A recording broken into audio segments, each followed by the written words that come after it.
Typhoon Nanmadol, an extremely dangerous threat to Japan.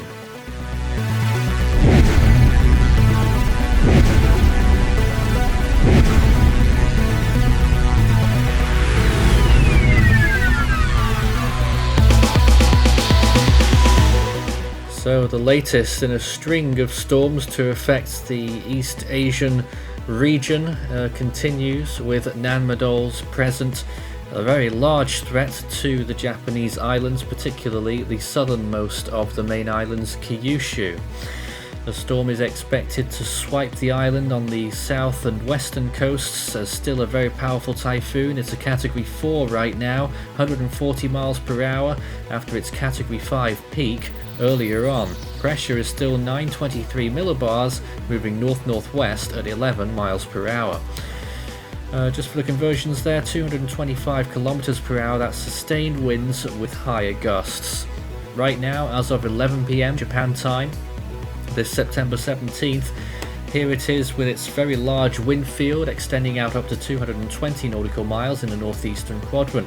It's at 27.7 north, 131.8 degrees east, currently 194 kilometers from Kikai, 239 from Amami, 448 from Kagoshima, 575 from Kumamoto, and 667 from Fukuoka. There are currently emergency typhoon warnings for for all of Kagoshima, and there are some typhoon warnings for the Amami Islands and for a small area of southeastern Kyushu as well. I think it was Miyazaki City.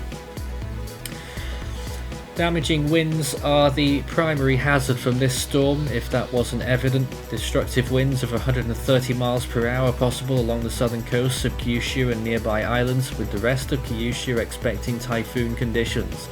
A dangerous storm surge is also likely for the landfall area, wherever that may be. We'll figure that one out later on, but it will carry a surge. Also, with heavy rainfall, up to 500 millimeters could fall from this storm, and so we're expecting the potential for flooding and landslides. Taking a look at the storm's wind field, it will grow as it moves over those islands and then start to shrink again as it starts to weaken, and then move well off towards the northeast, being dragged along well off over the northern Pacific Ocean. It will have dissipated by the middle of the week, but by then it wouldn't really be of any note anyway. So the main threat, of course, is for the Japanese islands. There's a JTWC cone. They're calling for at least a Category 2 landfall, and currently all the intensity estimates from the agencies look fairly consistent, around 140 miles per hour.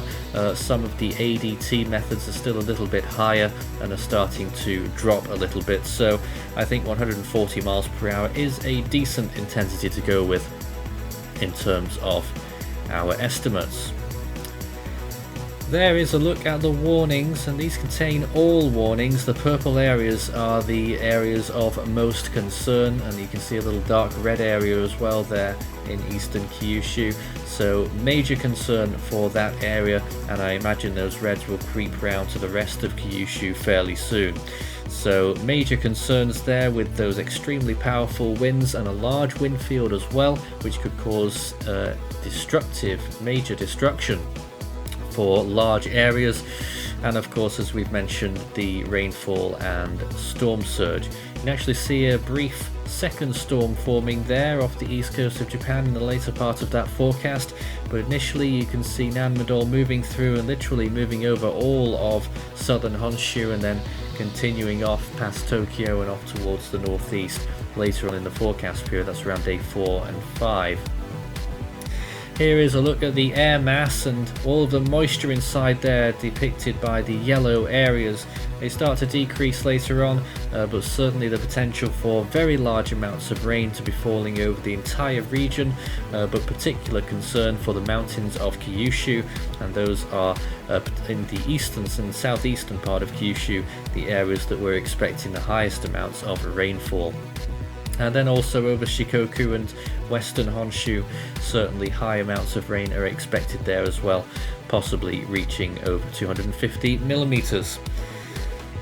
Let's take a look at the rainfall estimates now from the GFS model, and you'll see those pink areas that denotes 15 inches or more of rain, and we're expecting maximums over the Kyushu mountains of over 20 inches of rain, and that is 500 millimeters as we mentioned.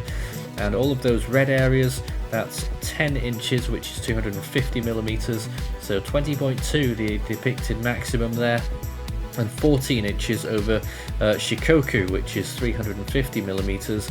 Just a very large area of rainfall there.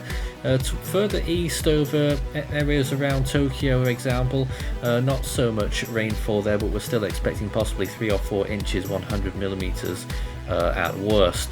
Looking at the sea surface temperatures, that is certainly helping this storm's engine and its extreme energy for producing those strong winds, but particularly the rainfall and moisture, and that will continue all the way through landfall and beyond, with temperatures on the northern side of southern Japan still at 26 degrees Celsius as well, which is more than capable for sustaining a tropical storm and a significant typhoon like this. Here is a look at the typhoon's satellite imagery in the last few hours, and it was looking extremely decent on this imagery in the daylight hours. As night has fallen, it's taken a little bit of a tumble, weakening a little bit. The eye is shriveling up inside itself, and the cloud tops aren't quite as strong. However, even if the storm completely capitulated in terms of its eye wall, the wind lag would take quite some time for the storm to actually weaken substantially. Looking at some other imagery, and this might convince you that it's still looking extremely powerful despite the weakening trend.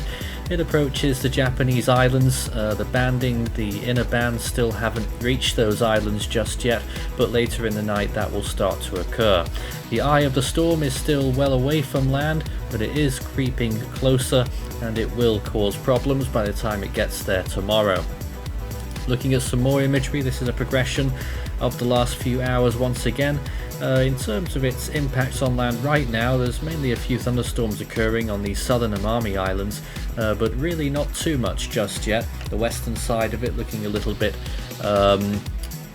very close, I guess is the only word I could think of there, between the barrier of its eye wall and and what's left of the outer bands of the storm. So it's been compressed a little bit over in that area. Looking at the water vapor imagery, and you can see perhaps why. There's a big bank of dry air which is over the East China Sea right now and over eastern China, so it is potentially fighting that a little bit. Perhaps some wind shear in there as well. Looking at the wider shot, you can see the rain from the very outer peripherals of the storm affecting Kyushu there earlier on, but the main bulk of the storm is still on its way. And finally, looking at the very close-up imagery here on the water vapor band, certainly looking like a picture right now, a very concerning storm approaching the Japanese islands.